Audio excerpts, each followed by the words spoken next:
As I watched him roll his suitcase out the door, a part of me wanted to scream the truth about knowing his dirty secret. But I smiled instead, bidding farewell to my husband Derek as he left for his business trip with her. "You have everything?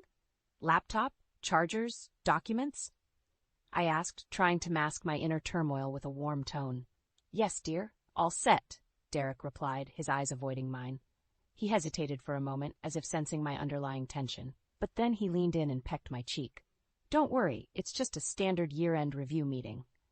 I forced a smile. "Of course. Have a safe trip. I'll keep everything in order here." He nodded and walked to his car.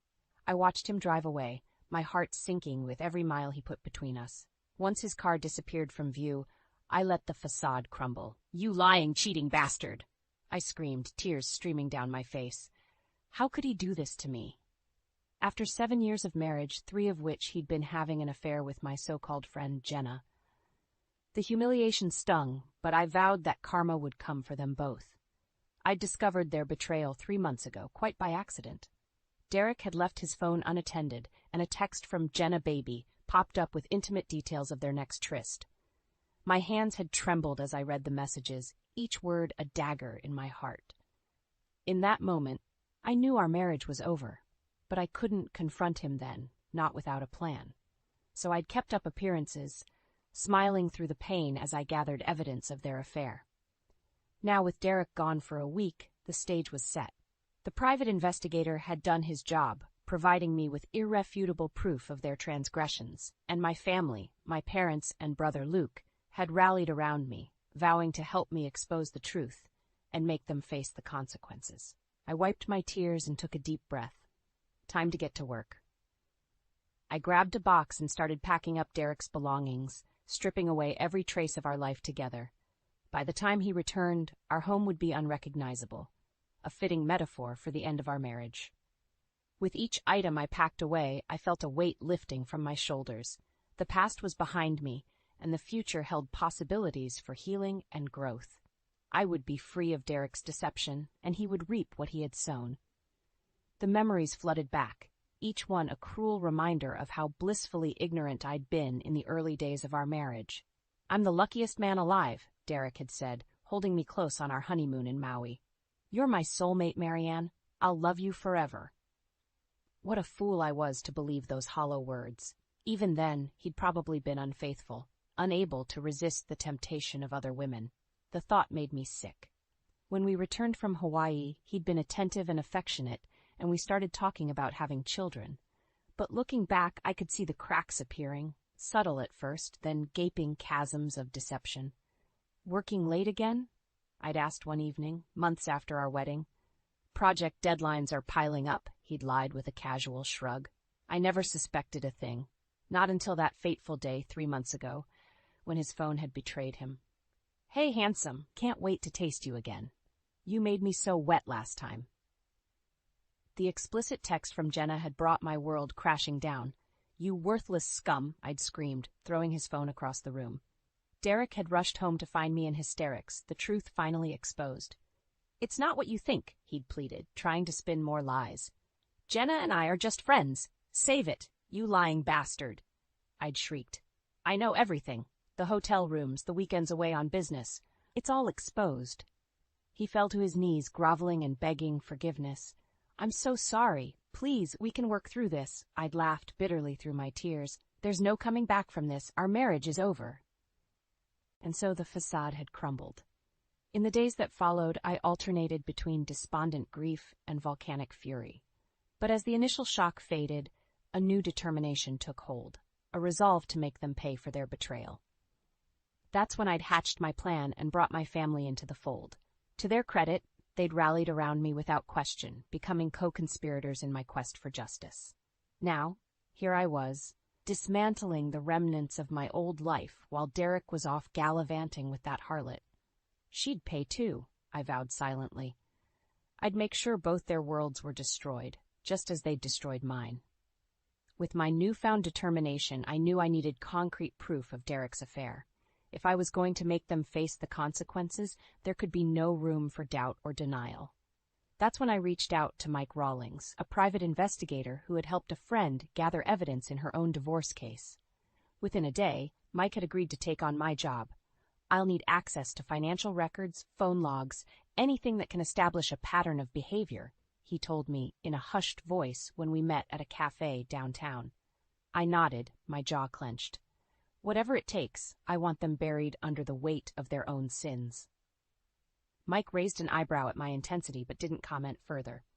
It'll take some time to really build an airtight case, a month at least. Fine, I said shortly. Just get it done, no matter the cost. As Mike nodded and we parted ways, a sliver of doubt crept into my mind. What if he couldn't find anything definitive? What if Derek had been too careful and covered his tracks? A wave of nausea washed over me, the anxiety almost overwhelming. But then Luke's voice echoed in my mind. Hang in there, sis. We've got your back. My little brother had always been fiercely protective of me. When I'd broken the news to my family, he'd been the first to pledge unwavering support. That son of a bitch will pay for what he's done to you, he'd snarled, punching the palm of his hand. We're with you, no matter what. So I forced the doubts aside and channeled my energy into maintaining an aura of normalcy at home. I laughed and smiled when Derek sent his obligatory daily text updates, as if everything was fine. Hi, honey. How are you holding up? He messaged one evening. Miss you. I'm doing great, I typed back, only a slight tremor in my hands betraying the lie. Just keeping busy with the deep cleaning I've been putting off for ages. You enjoy your trip. And on it went, a hollow pantomime of our shattered life together. But behind the scenes, Mike was hard at work gathering information through surveillance and financial records. Finally, almost 6 weeks after our initial meeting, he knocked on my door holding a large manila envelope. Got everything you need right here, he said, handing it over. Hotel receipts, phone logs, even photos of them together at a restaurant last week. This should put any doubts to rest. I flipped through the documents and images, a cold smile spreading across my face. Excellent work, Mike. The truth is finally exposed. With the concrete proof of their misdeeds now in hand, my plans crystallized. It was time for the grand finale, the climactic act where betrayal met its bitter reckoning. With the evidence from Mike securely in hand, I knew the stage was set for the final act of my plan. But I also realized I couldn't do it alone. I needed allies, co-conspirators who would stand by me as witnesses and support. At first, I hesitated about bringing my family in deeper. My parents were getting older, and I didn't want to burden them unduly. Luke was still young. Could he handle the emotional intensity of what lay ahead? But as I wrestled with those doubts, my mother seemed to sense my inner turmoil. Marianne, dear, you look exhausted, she said gently, laying a hand on my arm. Let us help you. You shouldn't bear this burden alone. I blinked back tears and took a deep breath. Mom, Dad, I may need to call on both of you soon for something major. They exchanged a glance, and my father nodded firmly. Just say the word, sweetheart. Whatever you need. Luke showed up at my door shortly after, his expression grave and determined. Heard you might be cooking up something big to take that scumbag down, he said without preamble. Count me in. And just like that, the conspiracy was born. Over the next few days, we held clandestine meetings, plotting our moves with military precision. All of them agreed. Derek and Jenna's sins required the most severe consequences. We have to hit them where it hurts most, socially and financially, Luke growled. Make them radioactive in this town. Mom shook her head sadly. I can't believe it's come to this, but they've left us no choice. Exposing their lies is the only path forward. I spread the evidence from Mike across the dining table, recounting the sordid details of the photos, receipts, and phone logs. We'll strip them of every shred of dignity and respectability, I said, a cold finality in my tone. They'll have to leave this town in utter disgrace. As we solidified our approach, the weight of the years of deceit fueled our collective resolve. Their betrayal had breached the most sacred bonds of family and friendship. Now they would reap the karma they deserved. He's due back on Friday? I told them grimly. That's when we'll strike. The plan crystallized, a two-pronged assault that would unravel everything in their lives. First, I would strip our home bare, leaving nothing but echoing despair for Derek's return. Then Luke and I would confront Jenna directly, laying out the undeniable proof of her affair while her own husband looked on. They all nodded solemnly, their expressions a mixture of grim determination and simmering anger. "It's going to be brutal," I warned. "Are you all sure about this?" Mom reached across the table and squeezed my hand. "We're family, dear, and we always protect our own." With the plan firmly in place and my family united behind me, a strange calm settled over me in the days leading up to Derek's return. It was as if I had passed through the crucible of betrayal and emerged hardened, stripped of the naive idealism that had blinded me for so long. I went about my preparations with cold that clinical efficiency. Every item of Derek's clothing, every framed photo of us together, every scrap of his existence in our home, I packed it all into boxes and hauled it down to the garage. By the time I was done, the house was an empty shell, echoing with the hollow remnants of our shattered life. "It looks like a museum exhibit on post-apocalyptic living," Luke commented dryly as he surveyed the barren rooms. I gave a bitter chuckle. "That's exactly the point. Everything has been destroyed." Mom looked around, a pained expression on her face. "This is so final. Are you sure there's no going back from this, Marianne?" I set my jaw grimly. "After everything he's done? Absolutely not. He chose this path, and now he has to face the consequences." My mother sighed heavily but didn't argue further. We all knew the depth of Derek's betrayal. There was no salvaging anything from the wreckage of our lives. The last step was preparing my final message for him, the ultimate reveal of everything I knew about his sordid affair.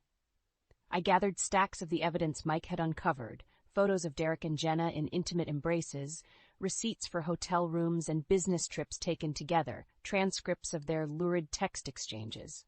I laid it all out on the kitchen counter, organizing it meticulously. Then I composed a simple letter. "Derek, if you're reading this, then you've already seen what I've done to our house, to every trace of our life together. It's over. But there's more. I know all about your affair with Jenna. Every sordid detail, every lie and betrayal. The proof is on the counter. I've also taken steps to ensure this evidence will be seen by others. Your colleagues at the bank, Jenna's family and friends, everyone. You reap what you sow. Enjoy the karma you've earned, you miserable bastard." I read the note over a few times, the white-hot anger tempered by a strange sense of closure and liberation. This would be the final nail in the coffin of our ruined marriage. I almost pitied him for the cataclysm that was to come. Almost. With the house stripped bare and the letter penned, there was only one thing left, the confrontation with Jenna that would set the final phase of destruction into motion. Luke would be my lieutenant for that, his rage at the betrayal fueling his determination to see it through. "Tomorrow is the day," I told him firmly. "Are you ready?" He nodded, eyes glinting with icy resolve, ready to bring the hammer down hard. They'll regret the day they messed with our family. I believed him completely. Soon, they would face devastation beyond anything they could imagine, and I would get to watch every agonizing moment of it unfold. With Derek gone and Jenna soon to face her reckoning, I set about putting the final touches on my preparations. The house was a blank canvas now, waiting for his return to deliver the ultimate blow. I took the stacks of evidence, photos, receipts, transcripts, and arranged them neatly on the kitchen counter, ensuring they would be the first thing he saw upon entering. Then I placed my letter on top, its words a dagger aimed at his heart. "Dear God, it really does look post-apocalyptic in here," my mother murmured as she surveyed the stripped bare rooms. "Are you sure about this, Marianne?" "Absolutely," I replied flatly. "He's going to walk into a world of devastation, a fitting metaphor for the utter destruction he's brought upon our lives." Mom sighed heavily but didn't argue further. Deep down, she knew the depth of Derek's betrayal made this path inevitable. With the house fully prepped, I went about removing any trace of my own existence as well. Photos of me were taken down, personal items packed away. By the time I was finished, the place was devoid of any sign of human inhabitation, past or present. I turned to Luke with grim finality. "It's done. All that's left is waiting for him to return tomorrow and witness the carnage." Luke nodded tightly. "He'll get what's coming to him soon enough, and then it's Jenna's turn."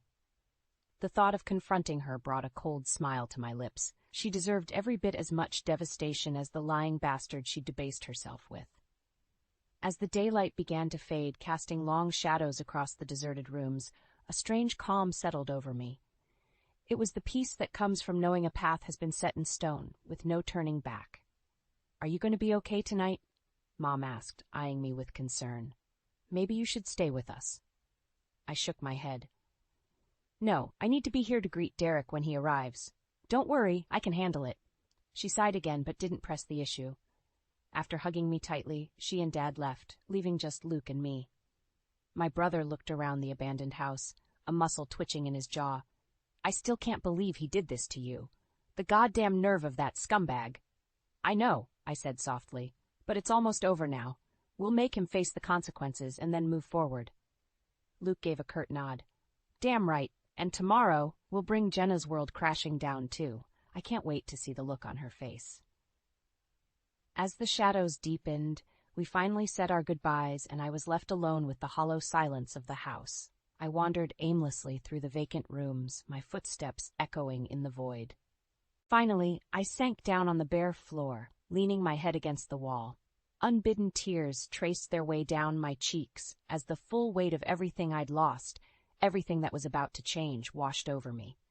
But there would be no turning back from this path, no way to undo the devastation. When Derek walked through that door tomorrow, the final act would commence, and there would be no stopping the karma that awaited him. The next morning, I woke with a sense of grim determination. Today was the day everything would come crashing down on Derek and Jenna. They were about to face the full consequences of their betrayal. I showered and dressed methodically, going through the motions as if in a trance. All around me, the house remained an empty vessel, stripped of any hint of the life that had once filled it.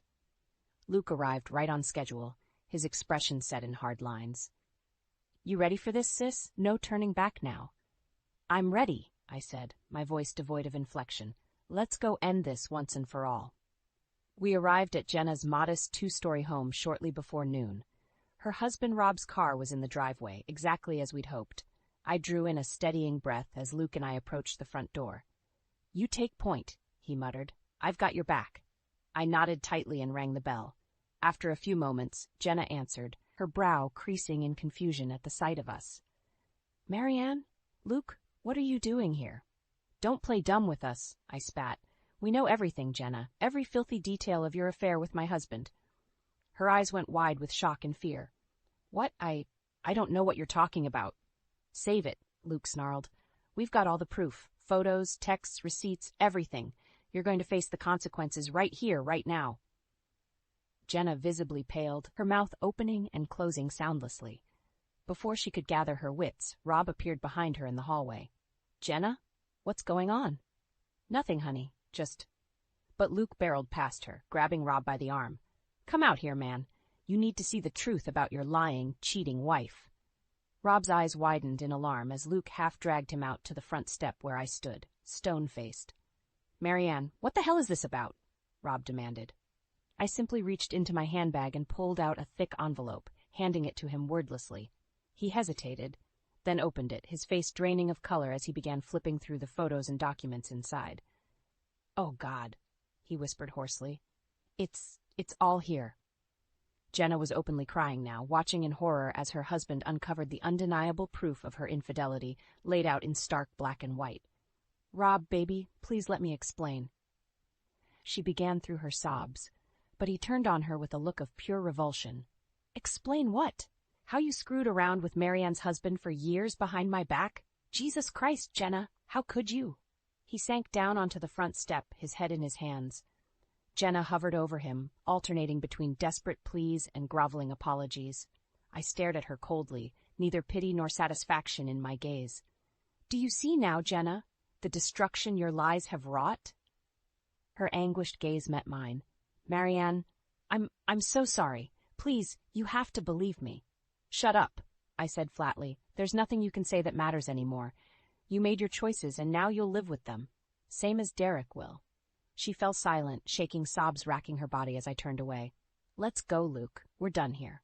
He nodded mutely, and we left Rob crumpled on the step, his and Jenna's lives in ruins behind us. As we climbed into my car, a heavy silence settled between us. Finally, Luke spoke in a strained voice. "You were right. She deserved every ounce of that devastation." They both did, I replied simply, staring at the road ahead. This is the path they chose. Now we move forward. There was still one final piece to unfold, the cataclysm that awaited Derek upon his return. But Jenna and Rob's shattered world would serve as the grim preamble to what was to come. As Luke and I drove away from Jenna's house, the weight of what had just transpired pressed down on me. Their world was shattered, and soon Derek's would follow suit. Justice, cold and brutal, had been served. We arrived back at the vacant house and settled in to wait for Derek's return later that evening. An uneasy silence hung between us until Luke finally spoke up. "Do you think there's any part of you that will feel remorse?" he asked quietly. "Once it's done and the dust settles?" I didn't hesitate. Absolutely not. They made their bed. I'm just the one who ripped the covers off and exposed them. Luke nodded slowly. I know, you're right. They brought this devastation on themselves. The hours ticked by in tense anticipation. I tried to distract myself by cleaning and reorganizing the carefully arranged stacks of evidence on the counter. But eventually, headlights swept across the front windows. Derek was finally home. Luke and I both tensed, readying ourselves for the final confrontation. The front door opened and Derek stepped inside, suitcase in hand. "Honey, I'm back. The review meetings ran a little." His words trailed off as he took in the barren, deserted house. What the hell is going on here? His eyes fell on the neatly arranged stacks of photos and documents on the kitchen counter. Slowly, his gaze lifted to meet mine. "Marianne," he began, his voice trembling, "what have you done? What does it look like?" I asked coldly. "I've stripped away every trace of our life together. It's over." He approached the counter, snatching up the envelope with shaking hands. As he flipped through the damning contents, his face morphed into a mask of horror. "Oh, God! Marianne, please, let me explain." "Save it," I cut him off. "There's nothing you can say. Your lies have been exposed. Your betrayal is out in the open for all to see." Derek crumpled forward onto the counter, his head in his hands as he began to sob. But there was no pity or remorse in me, only a sense of grim satisfaction watching the devastation wash over him. Finally, he lifted his tear-stained face, anguish and pleading written across his features. "Marianne, please, I'm begging you. We can work through this. I'll do anything. You had your chance, and you blew it in the most vile way imaginable." I spat. "Your sins came with consequences, and now you have to live with them." Frantically, he scanned the various documents and photos again, realization dawning on him. "Jenna, oh God, you exposed her too, didn't you?" he whispered, his eyes widening. "Her whole world is destroyed because of me." "Because of both of you," Luke growled from beside me. "You shattered 2 families with your disgusting lies." Derek just shook his head miserably, seemingly broken and defeated. I regarded him with a cold finality. "It's over, Derek. You're going to face the music for your actions, the social and professional ruin you brought on yourself. You and Jenna are finished in this town and everywhere else thanks to social media." He flinched at my words as if struck, but I felt no remorse, no desire to soften the blow. "Pack up what little you have left and get out," I told him flatly. "This chapter of our lives is closed." Wordlessly, he began gathering his scattered belongings as Luke and I watched in silence. Once he'd carried everything out to his car, he turned back to face me. I'm so sorry, Marianne," he whispered. "For everything." I just stared at him, giving no reaction. After a long moment, he turned and walked out the door, his head bowed in utter defeat. As his car pulled away, Luke put a gentle hand on my shoulder. "Are you going to be okay?" I nodded slowly. "Yeah, I think I will be. It's over now. I'm free of him and his web of lies." We stood silently as dusk settled over the empty house. A sense of closure, of finality took hold. The path before me was clear. "Let's go," I told Luke softly. "It's time for me to start over." Without a backward glance, we walked outside and climbed into my car. As we pulled away, I felt a profound sense of liberation and peace. I had prevailed through the crucible of betrayal and emerged on the other side, ready to begin living again. The reckoning was complete. Justice had been served in the most brutal way. Now it was time to heal and rebuild a life free from Derek's dark shadow. The future was mine to shape, and I would seize it with all the resilience and determination I could muster.